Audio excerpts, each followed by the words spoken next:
boa noite para você, horário brasileiro do verão, agora são 6 horas e 50 minutos. O Band Cidade pede licença e entra na sua casa com as principais notícias do estado.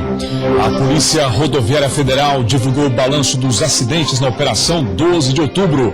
Foram 3 mortes.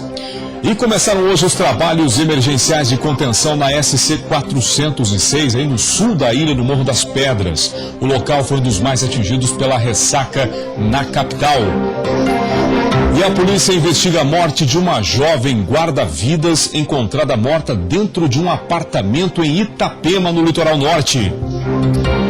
Oportunidade, Florianópolis abre inscrições para 2.592 ambulantes na temporada de verão. As inscrições começaram hoje. E tem o futebol aqui no Band Cidade, que traz todos os detalhes dos times catarinenses na Série A, B e C.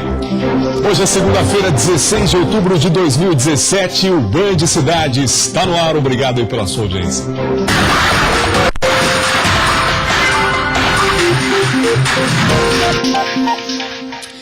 Vamos lá para mais uma semana, agradecendo sempre o carinho da sua audiência e a sua companhia de todas as noites. A Polícia Rodoviária Federal concluiu ontem a Operação 12 de Outubro, que começou às 0 hora da quarta-feira. Durante os 5 dias de operação foram registrados 146 acidentes, com 152 pessoas feridas e 3 mortes. Os radares registraram 3.745 imagens de veículos acima da velocidade permitida. Um deles passou a 172 km por hora na BR-101 em Biguaçu, onde a máxima é de 100 km por hora. Ainda durante a Operação 12 de Outubro, o combate ao crime realizado pela PRF apreendeu 73 quilos de crack. Bom, os números mostram uma situação um pouco mais tranquila em relação aos outros feriados, ainda bem, né? Bom, começaram hoje os trabalhos emergenciais de contenção na SC 406, no Morro das Pedras, no sul da ilha da capital. O local foi um dos mais atingidos pela ressaca. O cenário segue devastado, mas agora tem a movimentação de máquinas, operários e engenheiros para ajudar a minimizar os impactos provocados pela ressaca do mar. Nós agora estamos descendo com a reta escavadeira para fazer para dar suporte para que nós possamos fazer o enrocamento propriamente dito para a proteção da rodovia. A obra emergencial, orçada em R$180 mil, é para proteger a rodovia de possíveis desmoronamentos. A médio e longo prazos, um estudo deve ser feito para a recuperação definitiva do local. Nós não podemos perder uma rodovia que foi restaurada no ano passado. Em hipótese alguma, nós não podemos deixar o extremo sul da ilha de Santa Catarina sem um acesso rodoviário. Os trabalhos vinham sendo reivindicados pela comunidade, que agora vai acompanhar a obra de perto. Lembrando que isso é só uma solução paliativa. Nós precisamos ainda de um projeto definitivo que proteja o Morro das Pedras, a Armação e a Praia do Matadeiro. Todos os trabalhos são acompanhados diuturnamente pela comunidade, mais do que de perto. Nós já sabemos e aprendemos de que se a gente abandona e vira as costas, as coisas não acontecem. A Polícia Militar Rodoviária está no local e deve acompanhar os trabalhos até a conclusão. A SC 406 é a única via de acesso ao sul da ilha e durante a obra podem ocorrer interdições pontuais. A PM pede a compreensão dos motoristas. As viaturas vão ficar monitorando, vão acompanhar, tá, durante o período que durarem as obras. O que eu peço é atenção aos motoristas, tá, paciência principalmente, que é uma obra necessária. Todo o trabalho que está sendo feito aqui é só para facilitar o acesso das máquinas à beira da praia. Depois é que as rochas vão começar a ser colocadas. A expectativa é que as obras emergenciais aqui no Morro das Pedras sejam concluídas em 30 dias. O local foi um dos mais atingidos pela ressaca que atingiu o litoral do estado nos últimos meses. Além do Morro das Pedras, outras 4 praias sofreram danos com a força do mar em Florianópolis. O custo estimado para a recuperação é de R$4 milhões. O Ministério da Integração Nacional reconheceu o decreto de emergência emitido pela Prefeitura da capital. Com isso, pelo menos R$1 milhão em recursos federais estão garantidos. Olha só, o que tiram da natureza, ela toma de volta, ela recupera. Os danos materiais provocados aí com as ressacas aconteceram porque construíram praticamente dentro do mar. E ninguém proibiu. Agora vão gastar uma fortuna com as obras e logo tudo será destruído de novo. A natureza ensina, mas parece que tem gente que não quer aprender. E, aliás, não se pode gastar um centavo com recuperação de obra privada, né? Destruiu a casa de alguém, vai lá e conserta, né? Ninguém mandou construir praticamente dentro do mar. A prefeitura, o governo do estado só tem a obrigação de recuperar as obras públicas que foram danificadas. A Polícia Rodoviária Federal realizou em todo o país, durante o feriadão de 12 de outubro, Dia da Criança, a operação de combate à exploração sexual de crianças e adolescentes ao longo das rodovias federais. Em Santa Catarina foram visitados diversos estabelecimentos, ao todo 17, identificados previamente onde haveria chance de encontrar crianças ou adolescentes em situação de risco, como você está vendo aí nas fotos. Durante a operação, não foram localizados menores nos locais fiscalizados, o que é uma boa notícia. Um homem com idade entre 20 e 25 anos foi encontrado morto em uma revenda de caminhões em Tubarão, no sul do estado. De acordo com a polícia militar, ele teria tentado entrar no estabelecimento pelo telhado e aí se deu mal, despencou de uma altura de 8 metros. Pelo lado de fora da revenda, a polícia encontrou uma escada. O caso aconteceu no sábado, mas só foi descoberto hoje pela manhã por um funcionário que chegou para trabalhar e encontrou a vítima já sem vida no local. Depois do intervalo tem Rede Balançando aqui no Band Cidade. Lucas Miranda e os gols dos times catarinenses no fim de semana. Fique com a gente, nós já voltamos no horário de verão. Agora são 6 horas e 56 minutos.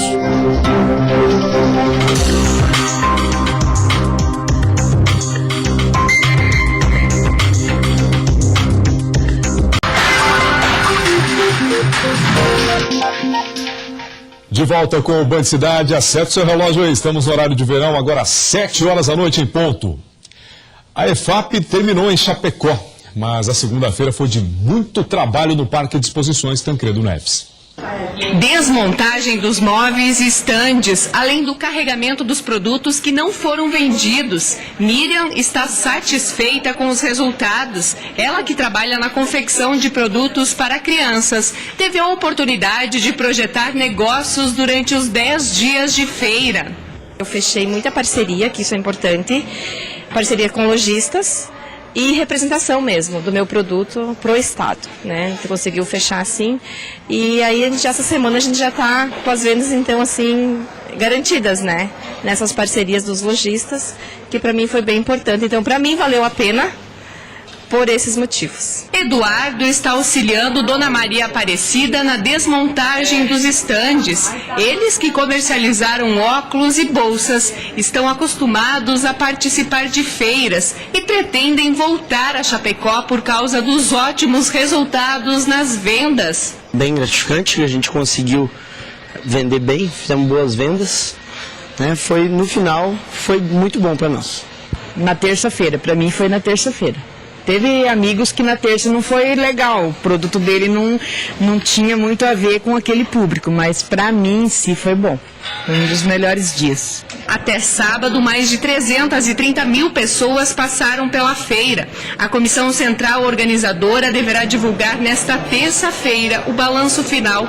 A expectativa em negócios da EFAP era atingir 330 milhões de reais. Destaques para as vendas ligadas ao agronegócio.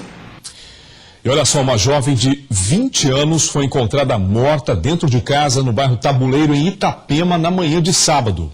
Os bombeiros foram acionados, mas já encontraram Yasmin sem vida. Assunto do nosso Giro de Notícias. A guarda-vida civil Yasmin Barbosa foi encontrada com um corte no pescoço por volta das 11 horas da manhã. A família acredita em homicídio, pois Yasmin teria mandado uma mensagem com pedido de socorro meia hora antes de ser encontrada. A polícia agora investiga o caso. A jovem foi enterrada na tarde de ontem no cemitério municipal de Itapema. Um deslizamento de pedras na Serra do Rio do Rastro, em Lauro Miller, atingiu 3 veículos e uma pessoa precisou ser hospitalizada. A queda de pedras ocorreu no quilômetro 407 da SC 490 e atingiu 2 carros e um micro-ônibus. O motorista do veículo com placas de Joinville teve ferimentos leves na cabeça e precisou ser socorrido, mas passa bem. As 2 outras ocupantes do carro tiveram escoriações leves. A Prefeitura de Florianópolis abriu nesta segunda-feira as inscrições para 2.592 vagas de comércio ambulante para a temporada de verão. As inscrições para os 4 editais podem ser feitas nas unidades do Pró-Cidadão até o dia 24 de outubro. A vigência dos alvarás irá de 15 de dezembro até 15 de abril de 2018.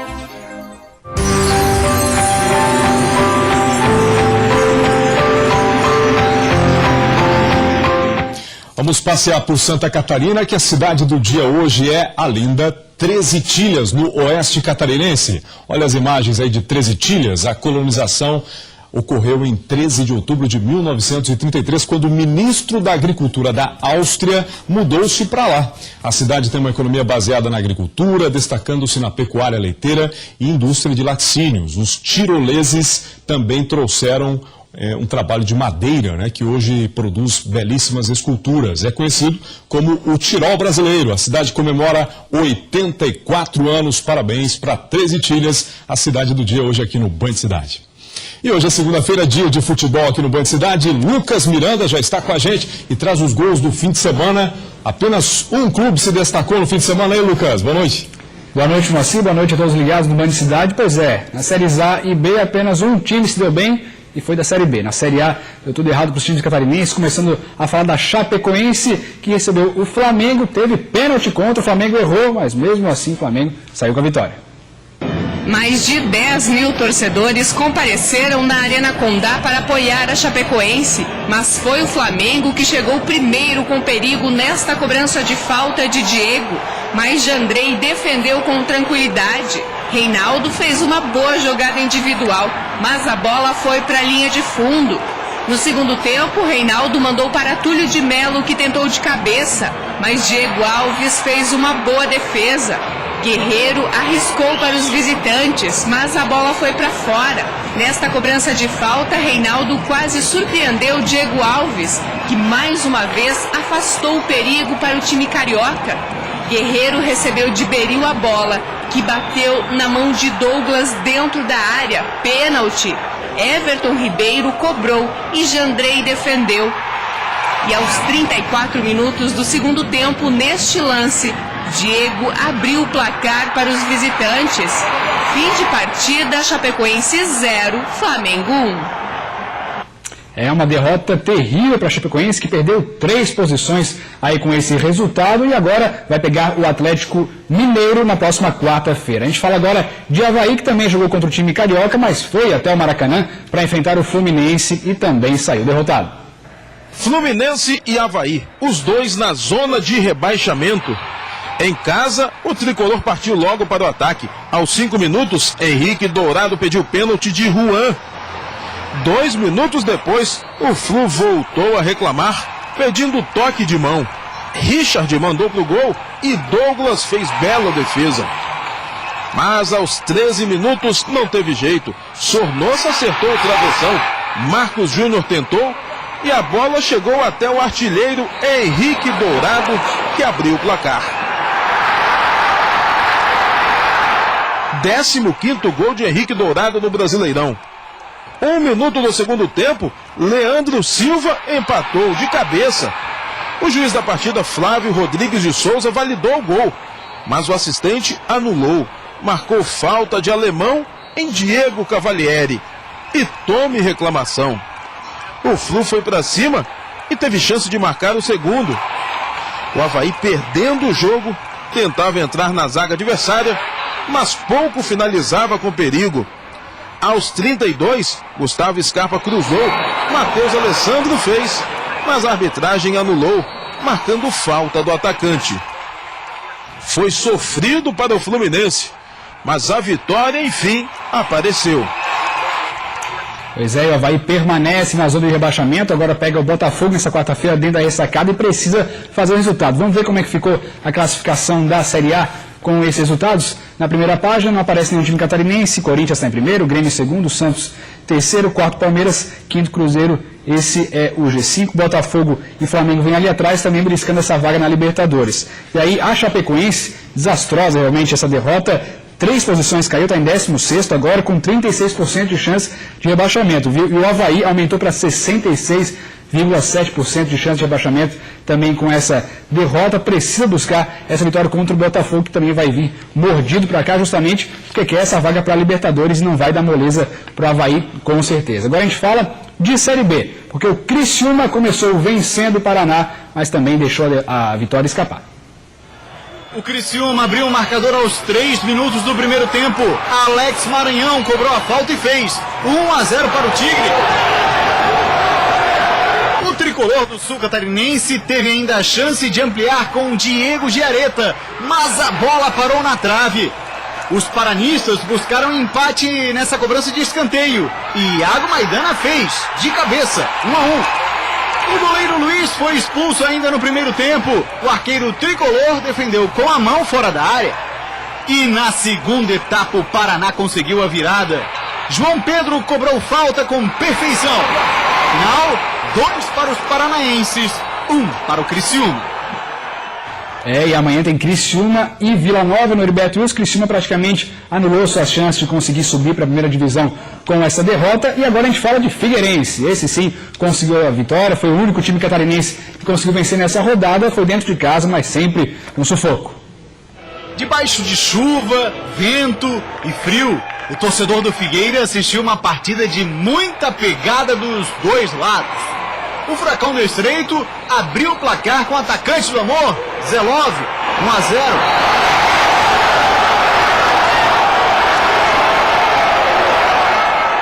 1-0. 9 minutos depois, Jorge Henrique encontrou Renan Mota dentro da área, 2-0.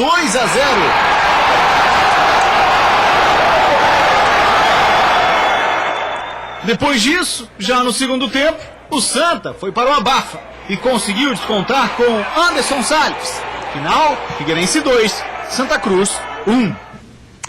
O Figueirense subiu algumas posições, saiu da zona de rebaixamento. Amanhã pega o Londrina fora de casa, na sequência o Ceará fora de casa, também 2 jogos importantíssimos na vida do Figueira para o resto da competição. Vamos ver como é que foi a classificação da Série B com esses resultados. Portanto, o Criciúma se manteve na 8ª posição. Tem 42 pontos e 2,7% de subir para a Série A, realmente ínfima ali a chance de conseguir subir. O Criciúma vai ser complicado para chegar nos 4 primeiros ali, que são Internacional, América, Mineiro, Paraná e Ceará. E o Figueirense acabou subindo 2 posições, está agora em 15º, com 20,3% de cair para a terceira divisão, aliás, do Campeonato Brasileiro. Portanto, diminuiu um pouco essa chance, mesmo assim, ainda está complexa a situação no Figueira, precisa vencer os próximos jogos para poder aí, de fato, ou pelo menos um dos 2 próximos jogos que são fora de casa para respirar um pouco mais aliviado. E a gente tem algumas imagens aí da festa que aconteceu, porque o Concórdia se sagrou campeão da 2ª divisão do Catarinense. O jogo não teve gols, foi 0-0, mas o Concórdia já tinha feito o primeiro resultado fora de casa, 3-1 em cima do Ercílio Luz, e aí conseguiu aí garantir, portanto, o campeonato da 2ª divisão do Catarinense. E agora os 2 times estão garantidos na elite do futebol catarinense para o ano que vem. Portanto, passados aí todos os times, todas as situações, viu, Moacir? Muito bem, Lucas. O horário de verão começou, né? Fim de semana. Você gosta, Lucas? Não? Eu gosto. Não gosto muito que perde um pouquinho de tempo na cama, né? Mas para ficar mais claro aí, e dá para aproveitar mais o dia também. Dá para sair agora da redação, pegar a prancha e surfar na Joaquina, é isso? Não? Não é para tanto, até porque não surfo, né? Mas tudo bem. Valeu, Lucas. Um abraço. Um abraço, tchau. Os nossos amigos aqui surfam todos, né? Pardal, Mu, Léo. A galera vai curtir aí uma ondinha hoje. A nova legislação trabalhista que entra em vigor no dia 11 de novembro, as mudanças, os acordos e direitos entre patrões e empregados passarão a ter a força da lei. Acompanhe. Há menos de um mês de as mudanças em mais de 100 pontos da legislação trabalhista entrarem em vigor, patrões e empregados ainda têm muitas dúvidas. Diz que as férias vai ser dividida, parcelada, né, no caso, né? Eu não sei qual a carga horária com a reforma. A reforma foi aprovada ainda no primeiro semestre. Entre as principais mudanças estão o fim da obrigação de pagar imposto sindical, que hoje corresponde a um dia de trabalho por ano. O que for combinado entre patrão e empregado terá força de lei, mas os direitos essenciais, como o 13º, por exemplo, não poderão ser negociados. Na demissão em comum acordo, a multa de 40% do FGTS será reduzida a 20%. O aviso prévio ficará restrito a 15 dias. Além disso, o trabalhador terá acesso a 80% do dinheiro na conta do fundo, mas não vai receber seguro-desemprego. Nada vai mudar para o trabalhador que for demitido sem justa causa. Terá 40% da multa e o valor integral do fundo. As férias anuais de 30 dias poderão ser divididas em até 3 períodos, desde que um deles não seja menor que 14 dias. Na modalidade trabalho intermitente, o funcionário será pago por jornada ou hora de serviço e terá todos os direitos previstos na CLT. A jornada diária será flexibilizada, poderá ser ajustada desde que seja compensada no mesmo mês e não ultrapasse o limite de 10 horas diárias. Se o patrão concordar, o empregado poderá reduzir o horário de almoço e sair mais cedo, evitando o trânsito pesado do fim do dia, por exemplo. Para esse especialista, a nova lei deve reduzir o número de ações na Justiça do Trabalho, já que o empregado terá de arcar com os custos do processo se perder a causa. No momento que a pessoa entra na Justiça pedindo um valor, às vezes muito alto, de uma reclamação trabalhista, ele tem que estar certo de que o que ele está pedindo é realmente devido, sob pena dele acabar tendo que pagar honorários para a parte contrária. As mudanças na lei trabalhista entram em vigor a partir de 11 de novembro. Até lá, o governo se comprometeu com o Congresso a enviar uma medida provisória, alterando pontos considerados polêmicos. Entre eles, a permissão para que grávidas e lactantes possam trabalhar em local insalubre e a definição de um teto para indenizações por danos morais. Para o presidente do Tribunal Superior do Trabalho, apesar das ameaças de alguns juízes em não aplicar a lei, a Justiça vai garantir o cumprimento das normas. Tem havido um ou outro comentário contrário, mas nós somos juízes. A disputa ou discussão na época do Congresso já passou. Eventualmente pode haver alguma sintonia fina através de medida provisória, mas eu acredito que nós vamos realmente aplicar a lei.